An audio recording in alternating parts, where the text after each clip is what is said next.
আপনি খেয়াল করুন, আওয়ামী লীগ নিষিদ্ধের পরে আমি আপনাকে বলি, এই সরকার যখন পলিটিক্যাল পার্টিগুলির সঙ্গে তার যোগাযোগ রক্ষা করে, এই যোগাযোগ রক্ষার ফর্মটা দুই রকম, একটি হচ্ছে প্রকাশ্য, একটি অপ্রকাশ্য। সবগুলি পলিটিক্যাল পার্টির ঐক্যমত্যের ভিত্তিতেই সরকার, তো প্রতিনিয়তই এই পলিটিক্যাল পার্টিগুলির সঙ্গে গভর্নমেন্টের নানান ইস্যুতে এক ধরনের আলাপ আলোচনা হয়, প্রকাশ্য অপ্রকাশ্য।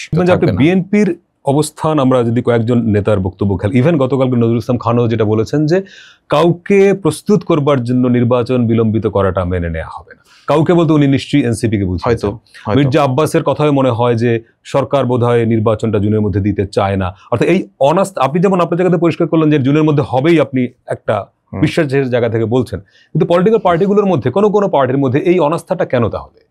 আচ্ছা, এখানে আমি তো গ্রামের ছেলে, আমি বড় হয়েছি গ্রামে, আমি আমার একটা গ্রামের জীবনের উদাহরণ দেই, তাহলে আপনি বুঝতে পারবেন পলিটিক্যাল পার্টিগুলি কেন এই প্রেশারটা মাঠের বয়ানে তৈরি করার চেষ্টা করে।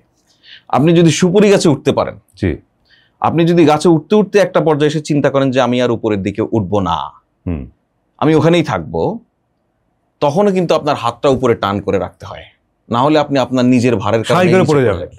সুতরাং যেই জায়গায় তারা সম্মত, আমি মনে করি তারপরও পলিটিক্যাল পার্টি যারা নির্বাচন কেন্দ্রিক রাষ্ট্র ক্ষমতায় যাওয়ার জন্য, মানুষের সেবা করার জন্য একটা প্রয়াস তাদের মধ্যে আছে, সে জায়গায় এই চাপটা প্রতিনিয়ত না রাখলে আবার ফসকে যায় কিনা। আচ্ছা, বিএনপির অবস্থানটা সরকারের উপর চাপ তৈরি করে যাতে করে জুন ক্রস না করে। এক্স্যাক্টলি, আমি এটাই মনে করি যে সরকার তার যে প্রতিশ্রুত সময়কাল বলে দিয়েছে, বিএনপি সহ অধিকাংশ পলিটিক্যাল পার্টি হয়তো চায় না যে সরকার, এবং সরকারও চায় না যে এই টাইমলাইনটা ব্রেক হোক।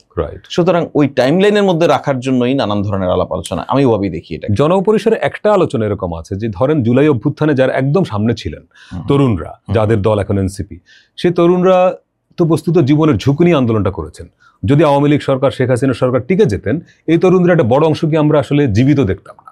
তাদের অনেকে কবরে থাকতেন, অনেকে জেলখানায় থাকতেন, অনেককে আমরা তো জানতামও না তারা কোথায় আছেন। তাহলে এরকম জীবনের সর্বোচ্চ ঝুঁকি নিয়ে যে তরুণরা মাঠে ছিলেন, যদি সব পার্টি ছিল, আওয়ামী লীগ বিরোধী সব পার্টি মাঠে ছিল, তো এই তরুণরা এত বড় ঝুঁকি নিয়ে যে আন্দোলন করে একটা মানে কর্তৃত্ববাদী সরকারকে হটিয়ে দিলেন, তারা কি চাইবেন যে একটা নির্বাচনের মধ্য দিয়ে বিএনপি ক্ষমতায় এসে সরকার গঠন করবে, তারপরে তার কোনো গুরুত্ব থাকলো না? যে কারণে কি তারা চাচ্ছে যে নির্বাচনটা দীর্ঘ হোক, মানে তারা আরো বেশি এক্সিস্ট করুক পলিটিক্সে, এরকম মনে হয়?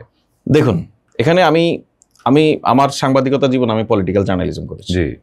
পলিটিক্স আমি নিজে করিনি, কিন্তু পলিটিক্সটা আমি একটুখানি বুঝি। আমার পলিটিক্স বোঝার জায়গা থেকে আমি যদি বলি, আপনি যেই রেসে মিরপুর পৌঁছাতে চান, সেই রেসটা যদি সকালবেলা হলে আপনার জন্য ভালো হয়, আপনি সেটাকে সকালবেলায় করার চেষ্টা করবেন। আমার জন্য যদি সেটা দুপুর বা বিকেলে ভালো হয়, আমি সেটাই চেষ্টা করব। রাজনীতিতে এখন এটা একটা কোয়ার্টার, এটা আরেকটা কোয়ার্টার, যার যেটা ভালো হবে সে সেটার চেষ্টা করার আপ্রাণ চেষ্টা করে যাবে। কিন্তু মাঝখানের কাজটা কি হবে? আপনি দেশকে একটি নির্বাচিত সরকার দিয়ে পরিচালনা করার কথাই তো বলছেন আলটিমেটলি। সেটা কি হবে? সেটা হওয়ার জন্য যে সকালে রেসটা চায় তাকে হয়তো আপনি দুপুরে নিয়ে আসতে পারবেন, যে বিকেলে চায় তাকে হয়তো দুপুরে নিয়ে আসতে পারবেন, এই তো। আবার হয়তো বা যে সকালে চায় তাকে আপনি ভালো করে বুঝাইলে সে বিকেলেও চলে যেতে পারে। আচ্ছা, this matter of understanding. Exactly. আপনি যেই রাজনৈতিক দলকে আপনি বলছেন, বা যেই রাজনৈতিক শক্তি যারা নতুন করে, আমি যেটা বলি সবসময় যে জুলাই অভ্যুত্থানের নেতৃত্ব দেয়া যে ছাত্র, তার অগ্রভাগের একটা অংশ একটি রাজনৈতিক দল গঠন করেছে, এটা এনসিপি। এনসিপির তো নানান রকম প্রয়াস থাকতেই পারে, দ্যাট ইজ এনসিপিস ম্যাটার, এটা গভর্নমেন্টের ম্যাটার নয়। এখন মুশকিল হচ্ছে, আপনারা যে কোনোভাবেই পলিটিক্যাল পার্টির বয়ানে বলেন, আমাদের বুদ্ধিজীবীদের বয়ানে বলেন, আমাদের চিন্তায় চেতনায় মননে বলেন, এভাবে উপস্থাপন করার চেষ্টা করা হয় এনসিপিকে কোনো না কোনোভাবে এই সরকার।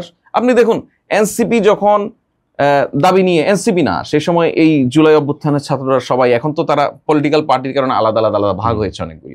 এই ভাগ যখন ছিল না, একই সঙ্গে ছিল তারা সবাই, তখন রাষ্ট্রপতি শাহাবুদ্দিন চুপ্পু সাহেবের অপসারণ চেয়েছে না? তখন তারা দুজন উপদেষ্টার অপসারণ চেয়েছে না? তখন তারা জুলাই সনদের জন্য শহীদ মিনারে গিয়ে কর্মসূচি দিয়েছে না? আচ্ছা, আপনি বলুন তো, এর একটিও কি মানা হয়েছে? হয়নি।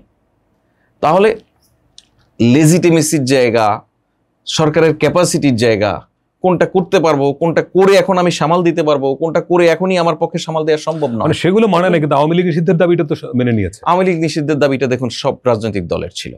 আচ্ছা, আপনি খেয়াল করুন, আওয়ামী লীগ নিষিদ্ধের পরে, আমি আপনাকে বলি, এই সরকার যখন পলিটিক্যাল পার্টিগুলির সঙ্গে তার যোগাযোগ রক্ষা করে, এই যোগাযোগ রক্ষার ফর্মটা দুই রকম, একটি হচ্ছে প্রকাশ্য, একটি অপ্রকাশ্য। সবগুলি পলিটিক্যাল পার্টির ঐক্যমত্যের ভিত্তিতেই সরকার।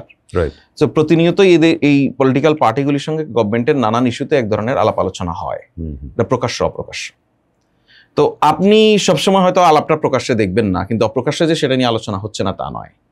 আপনি আওয়ামী লীগ নিষিদ্ধের পর কোন রাজনৈতিক দল কি বলেছে যে আমাদের সঙ্গে আলোচনা হয় নাই, বা না, বরং আমরা এটার বিএনপি ক্লেম করেছে যে বরঞ্চ যে এটা হ্যাঁ, তারা চেয়েছে বলে, চেয়েছে, তাই না?